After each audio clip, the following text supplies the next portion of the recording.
So today we are going to start the physical chemistry, and I'm going to start the chapter number 2, that is the evaluation of analytical data.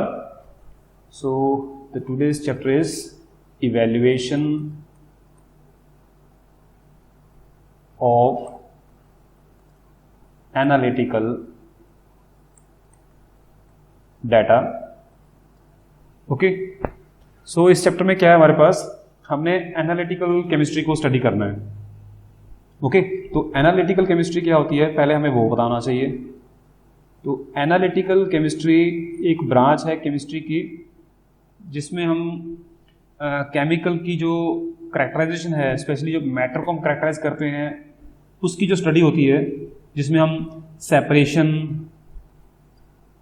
सबसे पहले आता है हमारे पास separation part, उसके बाद आती है हमारे पास आइडेंटिफिकेशन ऑफ एटम्स और मॉलिक्यूल्स, ओके, और ions, then determination of the relative amount. Okay, जो भी केमिकल कंपोनेंट उसके अंदर अवेलेबल है गिवन सब्सटेंस में, उसके अंदर उनकी जो रिलेटिव अमाउंट है, ये सब हमें स्टडी करना होता है एनालिटिकल केमिस्ट्री में. Relative amount we have to study. Okay, so actual में जो हमारी एनालिटिकल केमिस्ट्री है that is of two types. One is the qualitative analysis, one is known as the qualitative analysis and quantitative analysis. So what is the difference between the quantitative and the qualitative analysis? We have to discuss first it. So होता क्या है कि जो qualitative analysis होती है उसमें हमने quality of chemicals find out करना होता है. Quality of chemicals means chemical constituent जो हैं, एटम्स, मॉलिक्यूल्स हैं, उनके बारे में स्टडी करना है हमने.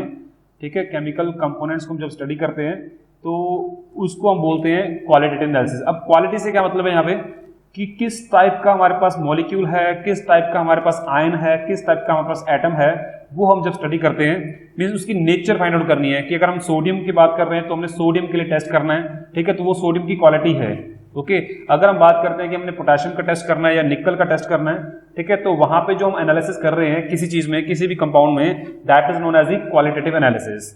ओके, अगर हम उसमें गिवन कंपाउंड के अंदर एक पर्टिकुलर केमिकल की क्वांटिटी की बात कर रहे हैं, अमाउंट की बात कर रहे हैं, कंसंट्रेशन की बात कर रहे हैं, तो वहां पे जो हमारी जो एनालिसिस हो गई वो क्या हो जाएगी, क्वांटिटेटिव एनालिसिस हो जाएगी. ठीक है, तो व्हाट इज क्वांटिटेटिव एनालिसिस, जिसमें हम क्वांटिटी और यू कैन से the amount of chemical components की हम बात करते हैं. ठीक है, केमिकल जो भी कंपोनेंट है, एटम है, मॉलिक्यूल है, आयन है, उसकी कितनी क्वांटिटी है एक गिवन कंपाउंड में, जब हम वो स्टडी करते हैं तो उसको हम क्या बोलते हैं, क्वांटिटेटिव एनालिसिस बोलते हैं. ठीक है, तो इस चैप्टर में जिसका नाम है इवैल्यूएशन ऑफ एनालिटिकल डाटा, तो यहाँ पे हम सिर्फ और सिर्फ क्वांटिटेटिव एनालिसिस की बात करेंगे, क्वालिटेटिव की बात नहीं करेंगे. ठीक है, क्यों? क्योंकि हमारा ये जो टॉपिक है that is a physical chemistry part. तो फिजिकल केमिस्ट्री में हम मोस्टली कंसंट्रेशन की बात करते हैं, हम क्वालिटी की बात नहीं करेंगे. ठीक है, क्योंकि यहाँ पे हमने मेथड्स देखने हैं कि कौन कौन से मेथड से हम किसी भी केमिकल का जो अमाउंट है, कंसंट्रेशन है, वो फाइंड आउट कर सकते हैं. ठीक है, तो न्यूमेरिकल पार्ट सारा इसमें आता है. जो आती है क्वालिटेटिव एनालिसिस, ये हम इनऑर्गेनिक में और ऑर्गेनिक में बात करते हैं. अगर हम मिनरल्स की बात करेंगे, ठीक है, या फिर कोई एटम्स या मॉलिक्यूल्स की बात करेंगे सिंपली, या किसी कंपाउंड की बात करेंगे, अगर वो कंपाउंड क्या है, आयनिक कंपाउंड है, तो हम इनऑर्गेनिक में स्टडी करेंगे. अगर वो कंपाउंड कोवलेंट है, ऑर्गेनिक कंपाउंड है, हाइड्रोकार्बन्स हैं और कोई ऑर्गेनिक कंपाउंड्स हैं, अल्कोहल्स हैं, कार्बोक्सिलिक एसिड हैं, उनकी अगर हम बात करते हैं तो वो हम ऑर्गेनिक में स्टडी करते हैं. ठीक है, तो क्वांटिटेटिव एनालिसिस जो कि फिजिकल केमिस्ट्री का पार्ट है, ये दोनों में एप्लीकेबल होगा. कहाँ पे, एक तो इनऑर्गेनिक केमिस्ट्री में और दूसरा ऑर्गेनिक केमिस्ट्री में. तो इसलिए एक ये जनरल हम केमिस्ट्री यहाँ पढ़ रहे हैं, इसलिए इसको हमने अलग ब्रांच में रखा हुआ है एनालिटिकल केमिस्ट्री. अगर आपसे पूछे व्हाट इज एनालिटिकल केमिस्ट्री, तो आप कह सकते हो that is a separate branch of physical chemistry in which we analyse the compounds for their separation, identification and the relative amount of the different chemical components which are present in that compound. Okay, तो ये है analytical chemistry की actual definition. Okay, तो जैसे कि मैंने बताया यहाँ पे क्वांटिटेटिव एनालिसिस हमने स्टडी करनी है. ठीक है, तो क्वांटिटेटिव एनालिसिस में हम जब भी किसी भी केमिकल की क्वांटिटी हम लेंगे, मेजर करेंगे, तो उसमें हमने जो डिफरेंट कंपोनेंट्स को स्टडी करना है, तो स्टडी करने के लिए हमें कुछ वहाँ पे इंस्ट्रूमेंट्स की जरूरत पड़ेगी, ठीक है। तो वहाँ पे हम क्या चाहिए, हमें इंस्ट्रूमेंट चाहिए, तो मीन्स हम वहाँ पे इंस्ट्रूमेंट्स के बारे में ज़्यादा स्टडी करेंगे। अब जब इंस्ट्रूमेंट को स्टडी करते हैं तो हमारे पास जब कोई रिजल्ट्स आते हैं इंस्ट्रूमेंट से, जो हमारे पास डाटा आता है, एक्सपेरिमेंटल डाटा आता है, तो उस एक्सपेरिमेंटल डाटा को हमने, अगर हमारे पास किसी भी कंपाउंड का एक्चुअल डाटा ऑलरेडी है तो उसके साथ हम मैच करते हैं। अगर तो वो मैच हो जाता है तो हम कहते हैं कि हमारा जो रिजल्ट है वो बिल्कुल सही आया है। अगर तो हमारे पास उसका रिजल्ट जो सही नहीं आता तो हम कहते हैं उसके अंदर क्या है, कुछ एरर्स हैं, ठीक है। तो ये एरर जो है हमने ये स्टडी करनी है इसके अंदर, साथ ही साथ इसके अंदर हमने एक्यूरेसी स्टडी करनी है, ठीक है। और एक्यूरेसी के साथ साथ हमने क्या स्टडी करना है, जो भी उसके अंदर जो अगर एक्यूरेसी नहीं आती है, जितनी उसके अंदर एरर है, उस एरर को मिनिमाइज करने के हमने मेथड्स देखने हैं, minimisation of methods of error, ठीक है, मिनिमाइजेशन ऑफ एरर, ये हमने स्टडी करना है इसके अंदर, ठीक है। और क्या देखना है हमने भी, जितनी भी अगर एक्यूरेसी से हमारे जो रिजल्ट हैं डेविएट कर रहे हैं तो हम वो उसके अंदर डेविएशन स्टडी करेंगे, जो कि हम बताएंगे भी कितनी उसके अंदर एरर है। वो डेविएशन एक पैरामीटर है जिससे हम एरर फाइंड आउट करते हैं, ठीक है। मिनिमाइज करने के तरीके हैं, हम मीन लेते हैं, मॉड लेते हैं, ठीक है। ये सारा कुछ हम इसमें स्टडी करेंगे।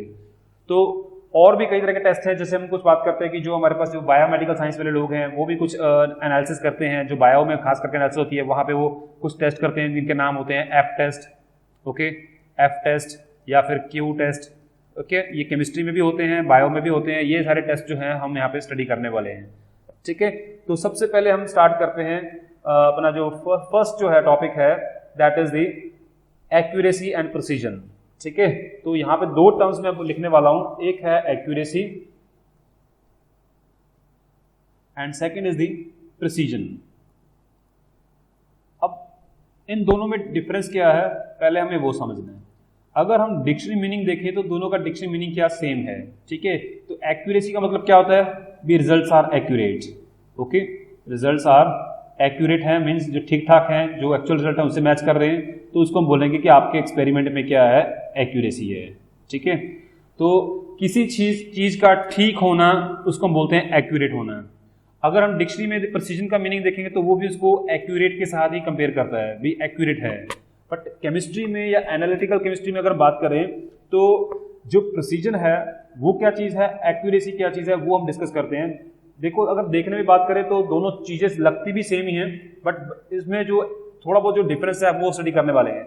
सबसे पहले मैं डिटेल में स्टडी करूंगा भी एक्यूरेसी क्या होती है, ठीक है। तो व्हाट इज एक्यूरेसी एक्चुअली। अब सपोज मैं एक एग्जांपल ले रहा हूं यहाँ पे कि मैंने आपको कुछ 6 स्टूडेंट्स को कुछ मैंने एक सैंपल दिया और उसमें मैंने बोला कि इसमें आपने निकल की कंसंट्रेशन फाइंड आउट करनी है। एक मेथड बता दिया, उसका सारा प्रोसीजर आपको पता है, ठीक है। आप क्या कर रहे हो, उसमें निकल की कंसंट्रेशन फाइंड आउट कर रहे हो। तो 6 स्टूडेंट्स हैं, student A, B, C, D, E and F, okay. तो जो स्टूडेंट ए है उसने इसकी कंसंट्रेशन फाइंड आउट की, वो कौन सी कंसंट्रेशन आई, उसकी सपोज कर रहा हूं हमारे पास क्या आया, 0.50 मोल्स आए सपोज। स्टूडेंट बी क्या कर रहा है, उसकी जो कंपोजिशन आ रही है वो कितनी आ रही है, 0.48 मोल्स आ रही है। सी क्या कर रहा है, उसकी कितनी आ रही है, 0.45 मोल्स आ रही है। डी की कितनी आ रही है, 0.52 आ रही है, ठीक है। ई की क्या आ रही है, उसकी 0.51 मोल्स आ रही है। और एफ की क्या आ रही है, उसमें उसकी वो 0.37 मोल्स करना है, ओके। अब ये है आपके रिजल्ट, जो स्टूडेंट्स के रिजल्ट हैं सारे यहाँ पे। बट जो इसका एक्चुअल कंसंट्रेशन जो मुझे पता है, जो मैंने आपको सैंपल दिया है उसका मुझे पता है भी उसकी अंदर कंपोजिशन कितनी है उसकी, ठीक है ना। अब हमने क्या करना है यहाँ पे, जो एक्चुअल, जिसको मैं ट्रू वैल्यू बोलता हूँ, जो ट्रू वैल्यू है जिसको हम एक्चुअल भी बोल देते हैं, भी एक्चुअल जो वैल्यू है, जो कंसंट्रेशन आपको गिवन है, वो किसको पता है, टीचर को पता है, ओके। तो टीचर के पास क्या है, उसकी ट्रू वैल्यू है, एक्चुअल वैल्यू है, वो टीचर को पता है। अगर स्टूडेंट ए की वैल्यू टीचर की वैल्यू से मैच करती है या उसके आसपास आती है तो हम कहेंगे भी ए का रिजल्ट क्या है, एक्यूरेट है, ओके। तो सपोज यहाँ पे जो टीचर के पास रिजल्ट है दैट इज 0.5 मोल्स। अब यहाँ पे जो ए स्टूडेंट की वैल्यू है वो टीचर की वैल्यू के साथ जो है एग्जैक्टली मैच कर रही है, means the result of student A is accurate, okay, and there is a accuracy in the measurement done by the student A, okay. If we compare the result of second student then again its result is matching with the result of the teacher.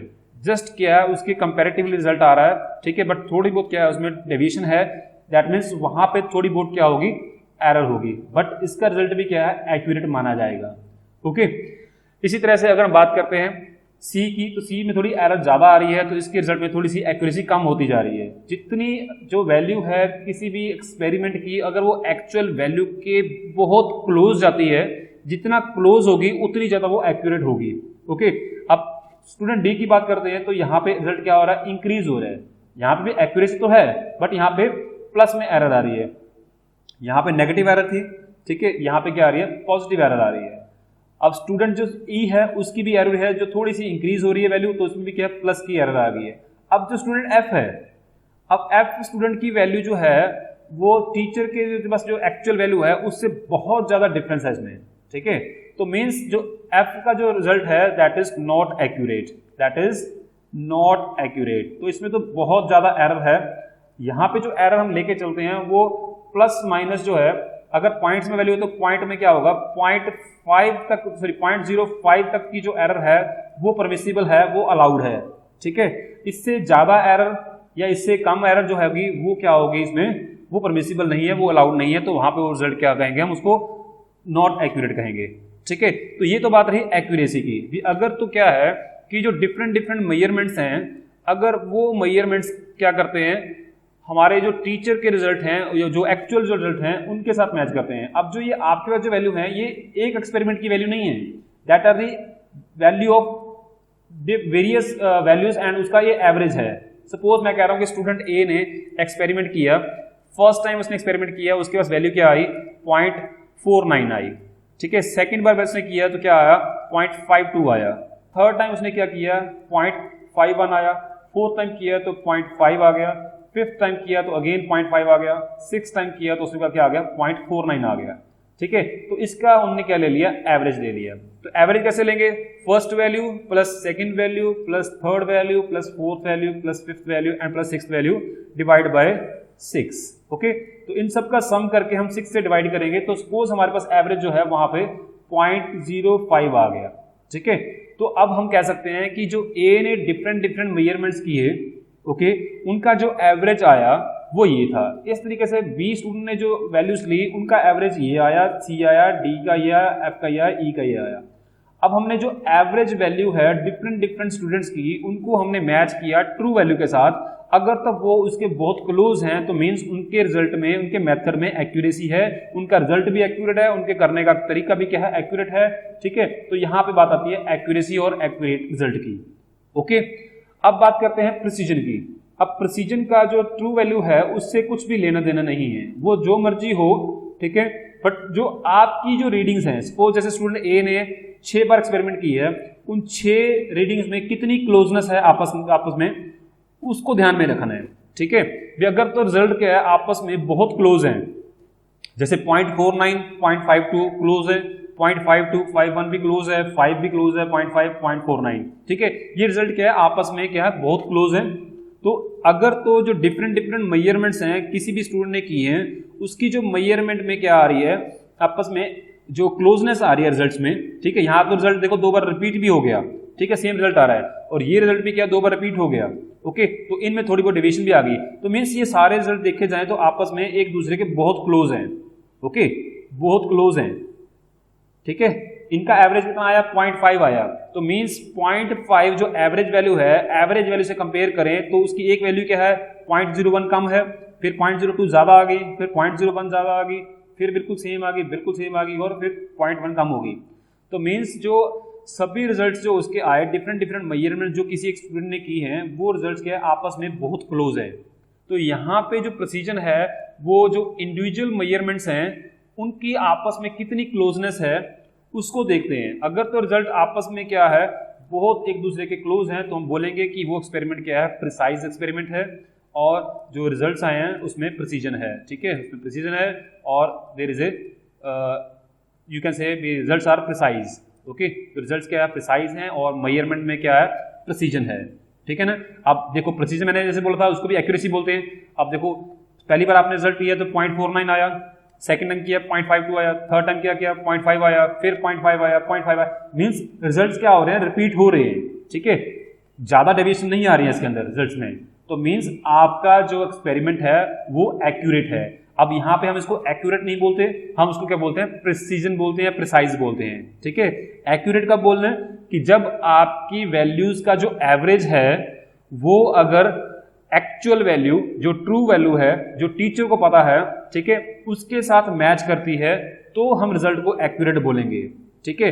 अगर हम F student की बात करते हैं तो इसका जो average है वो 0.37 है, तो मींस इसकी जो डिफरेंट डिफरेंट मेजरमेंट्स होंगी, सपोज हमारे पास जो एफ स्टूडेंट है उसकी जो पहली मेजरमेंट आई है वो कितनी आई है, 0.47 आई, ओके। सेकंड मेजरमेंट में उसकी वैल्यू जो है 0.3 आई, थर्ड मेजरमेंट में उसकी वैल्यू है 0.35 आई, उसके बाद फोर्थ उसने किया तो उसकी वैल्यू जो आई 0.4 आ गई, ठीक है। फिफ्थ टाइम उसने किया, अगेन क्या हुआ, पॉइंट वो यू कैन से 29 पे आ गया। सिक्स टाइम किया तो उसकी वैल्यू कितनी आई है, लेट इट बी 48 आई है। मींस अब देखो फर्स्ट वैल्यू इसकी कितनी है, 0.47 है, सेकंड 0.30 आ गई, मींस 0.17 डाउन चली गई, फिर 0.05 इंक्रीज हो जाती है, फिर 0.5 फिर इंक्रीज हो जाती है, फिर एकदम से नीचे आ जाती है, फिर एकदम से इंक्रीज हो गई। तो मीन्स यहाँ पे बहुत ज्यादा डेविएशंस आ रही है रिजल्ट्स में, तो कोई भी वैल्यू जो है एक दूसरे के बिल्कुल भी क्लोज नहीं है, ठीक है ना। अब 0.47 कहाँ पे है, 0.29 कहाँ पे है, ठीक है, और 0.48 कहाँ पे है। देखो मैक्सिमम वैल्यू जो है इसकी वो कितनी आ रही है, 0.48, और लोअर वैल्यू कितनी आ रही है इसकी यहाँ पे 0.29। There is a huge difference between these two values, okay. So ऐसे जो मेजरमेंट्स होते हैं जिनमें जो आपस में क्लोजनेस नहीं आती है रिजल्ट्स में, तो उस एक्सपेरिमेंट को हम बोल सकते हैं कि एक तो इसका एवरेज भी कितना आया था, हमने देखा था 0.37 था, ठीक है ना। तो इसकी जो एवरेज वैल्यू है, एवरेज वैल्यू जो है वो ट्रू वैल्यू के भी क्लोज नहीं है, ठीक है। तो इसलिए ये एक्सपेरिमेंट तो एक्यूरेट भी नहीं है, ठीक है, दैट इज नॉट एक्यूरेट। और जो इनकी आपस में क्लोजनेस है वैल्यू की, उसमें भी बहुत सारी फर्क है, तो यहां पे उसमें प्रिसीजन भी नहीं है, ठीक है। तो एक्सपेरिमेंट प्रिसाइज भी नहीं है और एक्यूरेट भी नहीं है, there is no accuracy and there is no precision in the results of the student F, okay. तो ये एक फिनोमेना था जिसमें हम एक्यूरेसी और प्रिसीजन को हम डिफाइन करते हैं। तो ये क्लियर हो गया कि आपको इसमें एक्यूरेसी और प्रिसीजन में क्या डिफरेंस है, ठीक है। तो मींस अगर, तो मैं फिर से रिपीट कर रहा हूं कि अगर किसी स्टूडेंट के रिजल्ट में क्या है, आपस में क्लोजनेस है, तो दैट मीन्स वहां पे वो वैल्यू क्या है, प्रिसाइज है, ठीक है। वो एक्चुअल वैल्यू से मैच करे नहीं करे उसकी बात नहीं करनी हमने यहाँ पे। अगर तो वो क्या कर रही है, जो आपस में वैल्यू है वो क्लोज है, एक दूसरे के मैच कर रहे हैं, तो वो क्या है, प्रिसाइज है, अदरवाइज वो प्रिसाइज नहीं है। हाँ, अगर उनका जो एवरेज है, ठीक है, वो मैच कर रहा है किसके साथ, जो ट्रू वैल्यू है, जो एक्चुअल वैल्यू है उसके साथ, तो हम कह सकते हैं कि वो रिजल्ट जो है वो एक्यूरेट भी है, ठीक है। तो ये था हमारा एक्यूरेसी और प्रिसीजन का कंसेप्ट। नेक्स्ट हम चलते हैं, हमारे पास है मीन, मीडियन एंड रेंज, ठीक है। Next topic is mean, median and range, okay. सबसे पहले हम बात करते हैं मीन क्या होता है। तो मीन को लिखने के कई तरीके हैं। मीन को हम सिंपली मीन भी बोल देते हैं, ठीक है, जैसे मीन वैल्यू ने बोल दिया, या फिर हम क्या बोल देते हैं इसको, अरिथमेटिक मीन भी बोल देते हैं, सिंपली जो मैथमेटिक्स में आप यूज करते हो, ठीक है, बात सेम ही है, अरिथमेटिक मीन कह दो, ओके। या फिर उसको आप एवरेज भी कह सकते हो, अरिथमेटिक एवरेज भी कह सकते हो, आप सिंपल एवरेज वैल्यू भी कह सकते हो, अरिथमेटिक वैल्यूज भी कह सकते हो, डिफरेंट डिफरेंट नाम है।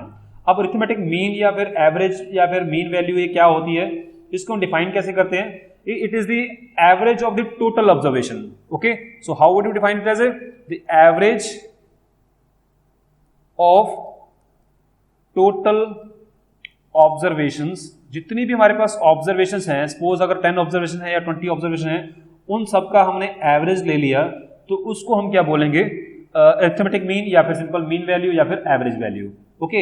अब ये अरिथमेटिक मीन हम निकालते कैसे हैं, क्या फॉर्मूला है, इसको हम रिप्रेजेंट करते हैं x बार से, ठीक है। तो अरिथमेटिक मीन और मीन वैल्यू और average value is represented by x bar and it is equal to the first observation plus second observation plus third observation plus up to nth observation. Suppose the value of n is 10, so we will write x1 plus x2 plus x3 x4 x5 up to x10 तक सबको हमने सम करना है, उसके बाद क्या करना है हमने डिवाइड बाय n करना है, that means total number of observation. Okay, तो इसको हम शॉर्ट में कैसे लिखेंगे, we will write the summation that is sigma i equals to n, अब यहां पे i इक्वल्स टू 1 और it will be xi upon n। Okay, so क्या मतलब है इसका, सिग्मा मीन्स समीशन हो गया, i मीन्स ith वैल्यू की कहां से स्टार्ट होनी है हमारी 1 से लेके n तक जानी है, तो यहां पे हमने लिखा x 1 2 3 अप टू 10 तक, जो भी n की वैल्यू रहेगी 10 है 20 है वहां तक जानी है। ठीक है, तो यहाँ पे xi लिख दिया, i का मतलब क्या है, यहाँ पे ये वैल्यू आएगी 1 से लेके n तक, सबका हमने सम करना है, divide by n is the total number of observation. ठीक है, तो इसको यूज करना है हमने अरिथमेटिक मीन निकालना है। ओके, इसके बाद आता है हमारे पास सेकंड टर्म जो है दैट इज मीडियन। अब मीडियन क्या होता है, नाम से पता चल रहा है, द मिडल वैल्यू। ठीक है, what is median, median is the middle value of the different measurements, the middle value of different measurements, क्या बोलते हैं उसको, हम मीडियन बोलते हैं। ठीक है, तो क्या करना हमने, जितनी भी हमारे पास वैल्यूज हैं उनको हमने क्या करना है, अरेंज करना है इन दी असेंडिंग ऑर्डर, और उसमें से हमने उसकी जो मिडल वैल्यू देखनी होती है। अब यहाँ पे दो चीजें आती हैं, अब हमारे सपोज करो कि हमारे पास यार जो टोटल नंबर ऑफ ऑब्जर्वेशन है वो क्या ऑड नंबर है, if the total number of observation are odd number, mean suppose हमारे पास क्या है 11 वैल्यूज हैं या 13 वैल्यूज हैं। ठीक है, तो उसमें से हम इजिली निकाल सकते हैं कि सपोज हमारे पास टोटल नंबर ऑफ ऑब्जर्वेशन कितनी है, the total number of observations are 11। Suppose हमने सपोज किया है कि हमारे पास क्या है 11 ऑब्जर्वेशंस हैं। ठीक है, तो हम क्या करेंगे, नंबर 1 पे रखेंगे जो सबसे लीस्ट वैल्यू होगी, ठीक है, नंबर 11 पे रखेंगे जो सबसे हाईएस्ट वैल्यू होगी, तो उसमें से हमने 5 वैल्यूज यहां तक छोड़ देनी है, अगली 5 वैल्यू छोड़ देनी है, जो नंबर 6 पे वैल्यू आएगी that would be the median value. Okay, middle value होगी। क्लियर, तो इस तरीके से हमारे पास अगर ऑड नंबर वैल्यू है तो वहां पे तो निकालना इजी है। अगर सपोज हमारे पास क्या है, यहाँ पे इवन नंबर वैल्यूज हैं, सेकंड है हमारे पास कि अगर हमारे पास टोटल नंबर ऑफ ऑब्जर्वेशन क्या है इवन नंबर हो, उस केस में हमें क्या करना है, जो टोटल हमारे पास जो है सपोज 12 हमारे पास क्या है ऑब्जर्वेशंस है यहाँ पे।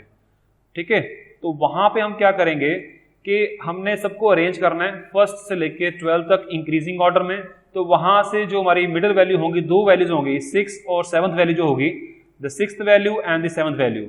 ठीक है, तो 6th वैल्यू जो भी है प्लस जो 7th वैल्यू है उन दोनों का सम करके हम उसको 2 से डिवाइड करेंगे। ठीक है, तो उस केस में हमने क्या करना है, 2 से डिवाइड करना है, तो वहां पे जो हमारे पास वैल्यू आएगी that would be the median value. Okay, क्या करना है, ये अगर हमारे पास ऑड नंबर ऑब्जर्वेशन है तो then arrange all measurements in the ascending order and then the middle value you can directly find out from there the center. Okay, if there are even number of measurements, then after arranging the measurements in the ascending order, the average of the two middle values will give the median value.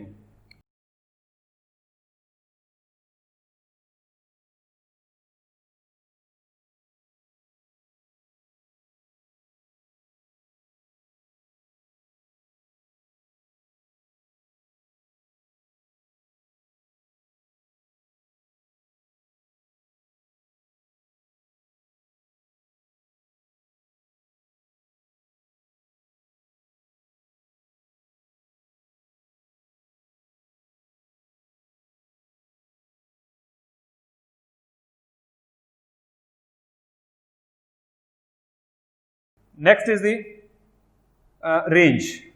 Next concept is the range. So what is range?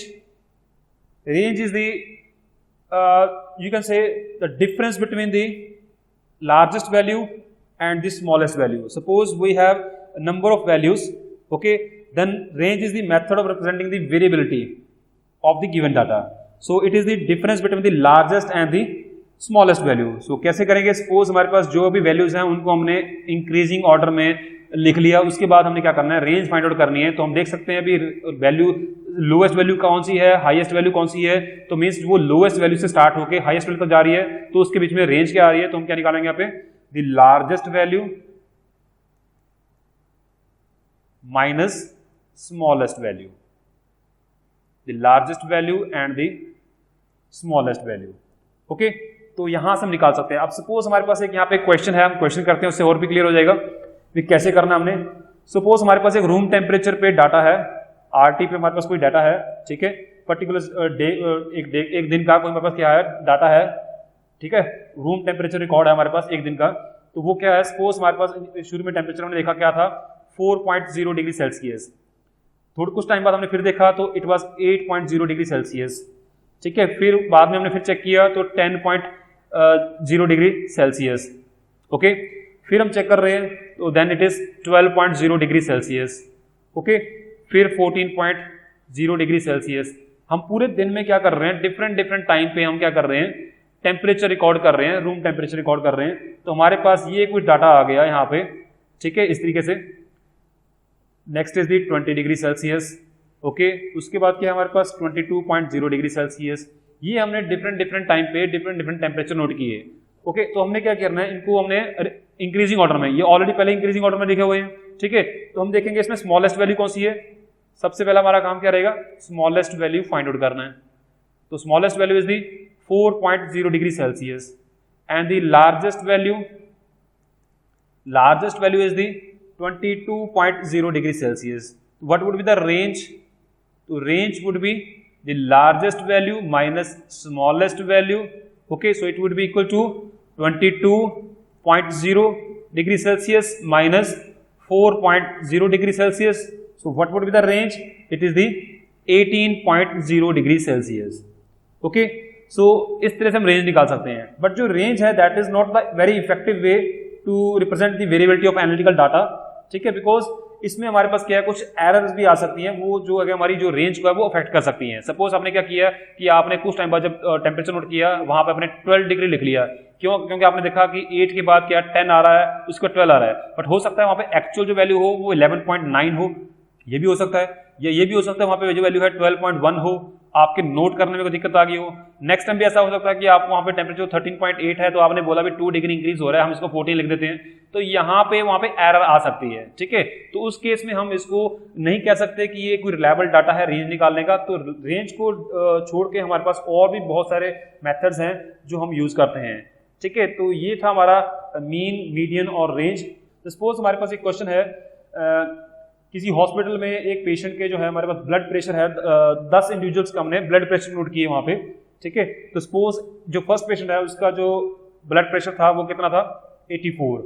Okay, दूसरे का 76 है, तीसरे का 82 आया, उसके बाद fourth जो है उसका 80 है, फिफ्थ वाले का 74 है, नेक्स्ट वाले का 96 है, फिर उसके बाद 76 आया, फिर 78 है, 84 है, उसके बाद फिर 90 है, ठीक है। ये हमारा क्या है, ब्लड प्रेशर है जो हमने कुल 10 पेशेंट जो कि हॉस्पिटल में सेम टाइम पे इकट्ठे होके आए, वहां पे उनके हमने बीपी चेक की है, तो देखा कि सबके बीपी में क्या आ रहा है, फर्क आ रहा है, ठीक है। सारे क्या कर रहे हैं, रेस लगा के आए और सीधा हॉस्पिटल में ही अपना बीपी चेक कराया, तो सबके ब्लड प्रेशर में क्या आया, हमारे पास ये वैल्यूज आई, बहुत सारी वेरिएशंस आई, ठीक है। किसी का ब्लड प्रेशर किसी का मैच नहीं करता था, तो हमने वहां पे मीन वैल्यू फाइंड आउट करनी है। अब मीन वैल्यू के लिए हमें सबसे पहले क्या चाहिए, टोटल नंबर ऑफ जो हमारे पास ऑब्जर्वेशंस हैं कितनी है, टोटल n की वैल्यू 10 है, ठीक है। तो हमारे पास जो मीन कैलकुलेट करने का फॉर्मूला था that was x bar is equal to the summation i is equal to 1 to i is equal to n और xi अपॉन n। अब हमारे पास यहाँ पे n की वैल्यू पता है 10 है, तो हम क्या करेंगे यहाँ पे, summation i is equal to 1 to i is equal to 10, यहाँ पे xi अपॉन 10, ठीक है। मीन्स ये हमारा पास क्या है, x1 है, ये x2 है, ये x3 है और ये क्या है, x10 है, ओके। ये सभी बीच में वैल्यूज दी हुई हमें। हम क्या करेंगे, x bar is equal to क्या आ जाएगा, 84 that is x1 plus 76 x2 plus 82 x3 plus 80 x4 x5 74 x6 96 plus 76 plus 78 plus 84 plus 90। ठीक है, इस तरीके से हमने x1 plus x2 plus x3 plus x10 तक हमने सबका सम कर लिया और नीचे हम क्या करेंगे 10 से इसको डिवाइड करेंगे। अब इनका जो सम आ रहा है वो आ रहा है 820। ओके, तो 10 ऑब्जर्वेशन है, 10 से डिवाइड किया तो एवरेज जो बीपी है तो वो कितना हुआ वहां पे 82 मिलीमीटर। ओके, तो इस तरीके से हमारे पास कोई भी ऑब्जर्वेशन हो, ये तो हमने जस्ट एक नॉर्मल ऐसे एग्जांपल ले लिया। अगर हमने केमिकल्स के बारे में किया है तो वहां पे भी हम इसका जो मीन ले सकते हैं। सपोज आपको एक्सपेरिमेंट कर रहे हो तो आपके फर्स्ट वैल्यू जो है डिफरेंट आ रही है, दूसरी फिर से डिफरेंट आ रही है। ठीक है, तो इसका हम क्या करेंगे, इसका एवरेज इस तरह से निकाल सकते हैं। ठीक है, तो ये हमारा आज का टॉपिक है। नेक्स्ट आगे हम कंटिन्यू करेंगे कौन कौन से मेथड्स हैं जिनसे हम क्या है भी रिजल्ट्स को प्रिसाइज कैलकुलेट कर सकते हैं, डिटरमिन कर सकते हैं। ये फिर हम नेक्स्ट लेक्चर में कल करेंगे।